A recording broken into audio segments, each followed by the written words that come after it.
Animal Farm, Chapter 1.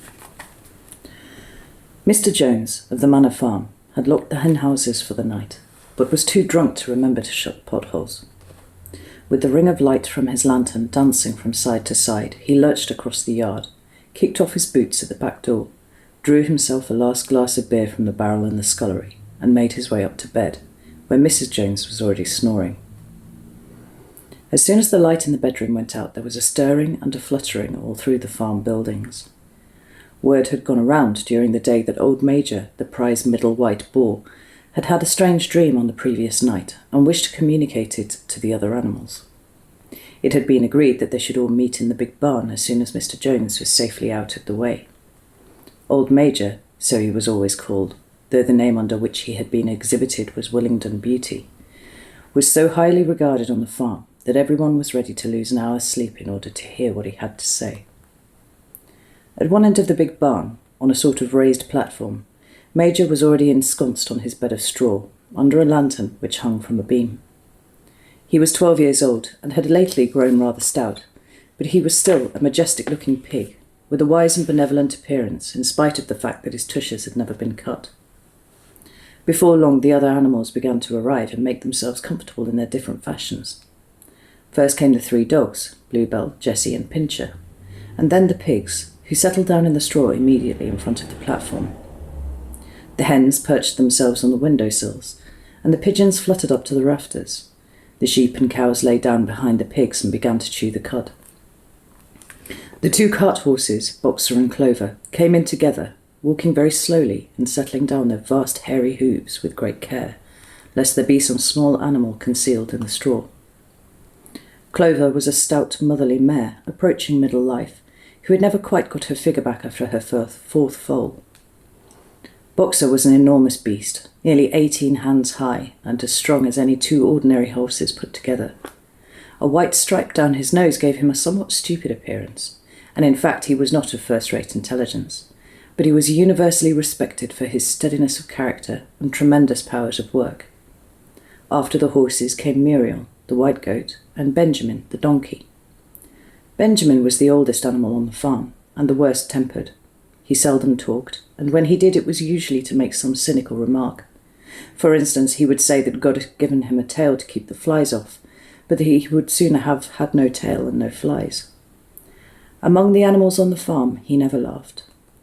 If asked why, he would say that he saw nothing to laugh at. Nevertheless, without openly admitting it, he was devoted to Boxer. The 2 of them usually spent their Sundays together in the small paddock beyond the orchard, grazing side by side and never speaking. The 2 horses had just lain down when a brood of ducklings, which had lost their mother, filed into the barn, cheeping feebly and wandering from side to side to find some place where they would not be trodden on. Clover made a sort of wall around them with her great foreleg, and the ducklings nestled down inside it and promptly fell asleep. At the last moment, Molly, the foolish, pretty white mare who drew Mr. Jones's trap, came mincing daintily in, chewing at a lump of sugar. She took a place near the front and began flirting her white mane, hoping to draw attention to the red ribbons it was plaited with.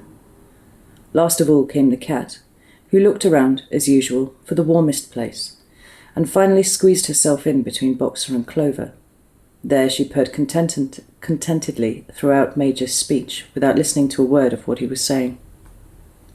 All the animals were now present except Moses, the tame raven, who slept on a perch behind the back door. When Major saw that they had all made themselves comfortable and were waiting attentively, he cleared his throat and began. "Comrades, you have heard already about the strange dream that I had last night, but I will come to the dream later. I have something else to say first. I do not think, comrades, that I shall be with you for many months longer, and before I die I feel it my duty to pass on to you such wisdom as I have acquired. I have had a long life. I have had much time for thought as I lay alone in my stall, and I think I may say that I understand the nature of life on this earth as well as any animal now living. It is about this that I wish to speak to you. Now, comrades, what is the nature of this life of ours? Let us face it, our lives are miserable, laborious, and short. We are born, we are given just so much food as will keep the breath in our bodies, and those of us who are capable of it are forced to work to the last atom of our strength. and the very instant that our usefulness has come to an end, we are slaughtered with hideous cruelty. No animal in England knows the meaning of happiness or leisure after he is a year old. No animal in England is free. The life of an animal is misery and slavery. That is the plain truth. But is this simply part of the order of nature? Is it because this land of ours is so poor that it cannot afford a decent life to those who dwell upon it? No, comrades, 1,000 times no. The soil of England is fertile, its climate is good, it is capable of affording food in abundance to an enormously greater number of animals than now inhabit it. This single farm of ours would support 12 horses, 20 cows, hundreds of sheep, and all of them living in a comfort and dignity that are now almost beyond our imagining. Why then do we continue in this miserable condition? Because nearly the whole of the produce of our labour is stolen from us by human beings. There, comrades, is the answer to all our problems. It is summed up in a single word: man. Man is the only real enemy we have. Remove man from the scene, and the root cause of hunger and overwork is abolished forever. Man is the only creature that consumes without producing. He does not give milk, he does not lay eggs. He's too weak to pull the plough. He cannot run fast enough to catch rabbits. Yet he is the lord of all the animals. He sets them to work. He gives back to them the bare minimum that will prevent them from starving, and the rest he keeps for himself. Our labour tills the soil, our dung fertilises it, and yet there is not one of us that earns more than his bare skin. You cows that I see before me, how many thousands of gallons of milk have you given during this last year? And what has happened to that milk that should have been breeding up sturdy calves? Every drop of it has gone down the throats of our enemies. And you hens, how many eggs have you laid in this last year? And how many of those eggs have ever hatched into chickens? The rest have all gone to market to bring in money for Jones and his men. And you, Clover, where are those 4 foals you bore, who should have been the support and pleasure of your old age? Each one was sold at a year old. You will never see any of them again. In return for your 4 confinements and all your labour in the fields, what have you ever had except your bare rations and a stall? And even the miserable lives we lead are not allowed to reach their natural span. For myself, I do not grumble, for I am one of the lucky ones. I am 12 years old and have had over 400 children. Such is the natural life of a pig. But no animal escapes the cruel knife in the end. You young porkers who are sitting in front of me, every one of you will scream your lives out at the block within a year. To that horror we must all come. Cows, pigs, hens, sheep, everyone. Even the horses and dogs have no better fate. You, boxer, the very day that those great muscles of yours lose their power, Jones will sell you to the knacker, who will cut your throat and boil you down for the foxhounds. As for the dogs, when they grow old and toothless Jones ties a brick around their necks and drowns them in the nearest pond. Is it not crystal clear, then, comrades, that all the evils of this life of ours spring from the tyranny of human beings? Only get rid of man, and the produce of our labour would be our own. Almost overnight we could become rich and free. What then must we do? Why work night and day, body and soul, for the overthrow of the human race? That is my message to you, comrades. Rebellion. I do not know when that rebellion will come. It might be in a week or in 100 years. But I know, as surely as I see this straw beneath my feet, that sooner or later justice will be done. Fix your eyes on that, comrades, throughout the short remainder of your lives.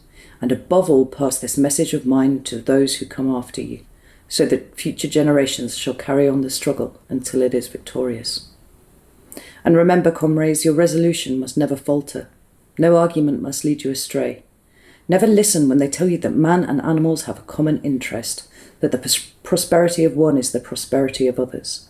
It is all lies. Man serves the interest of no creature except himself. And among us animals let there be perfect unity, perfect comradeship in the struggle. All men are enemies, all animals are comrades.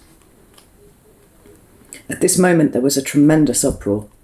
While Major was speaking, 4 large rats had crept out of their holes and were sitting on their hind quarters, listening to him. The dogs had suddenly caught sight of them, and it was only by a swift dash for their holes that the rats saved their lives. Major raised his trotter for silence. "Comrades," he said, "here is a point that must be settled. The wild creatures, such as rats and rabbits, are they our friends or our enemies? Let us put it to the vote. I propose this question to the meeting.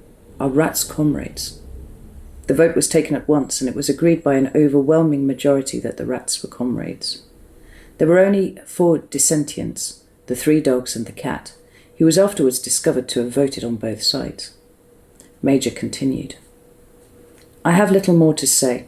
I repeat merely, remember always your duty of enmity towards man and all his ways.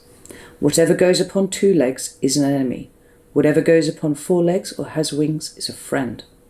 And remember also that in fighting against man, we must not come to resemble him. Even when you have conquered him, do not adopt his vices. No animal must ever live in a house or sleep in a bed or wear clothes or drink alcohol or smoke tobacco or touch money or engage in trade. All the habits of man are evil.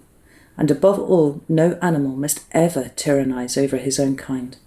Weak or strong, clever or simple, we are all brothers. No animal must kill any other animal. All animals are equal.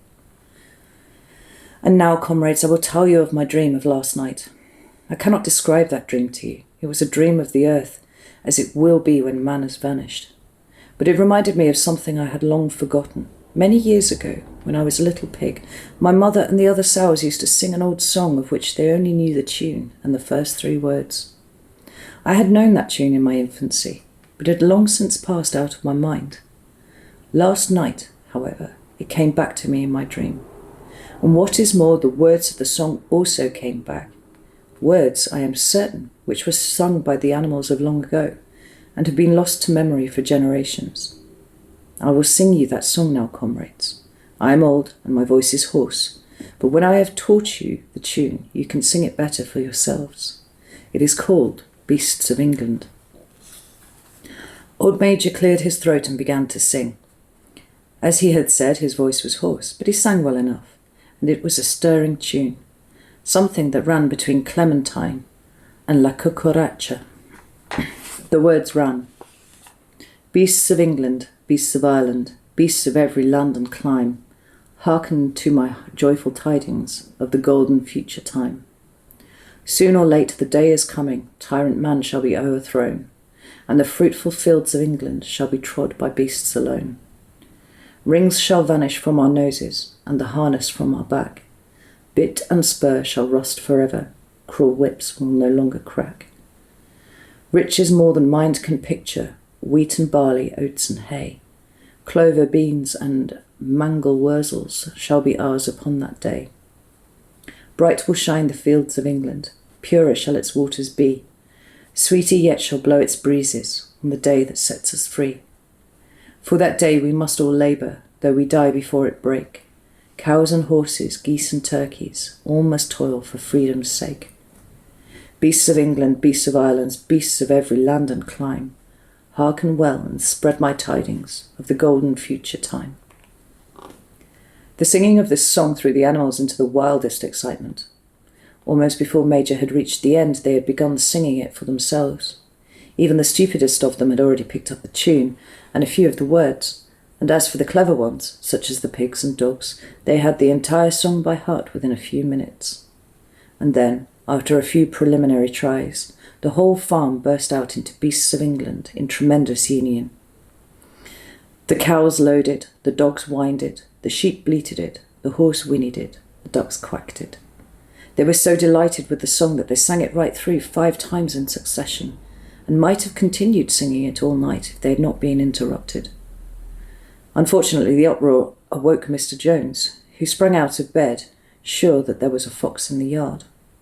He seized the gun, which always stood in the corner of his bedroom, and let fly a charge of number 6 shot into the darkness. The pellets buried themselves in the wall of the barn, and the meeting broke up hurriedly. Everyone fled to his own sleeping place. The birds jumped up onto their perches, the animals settled down in the straw, and the whole farm was asleep in a moment.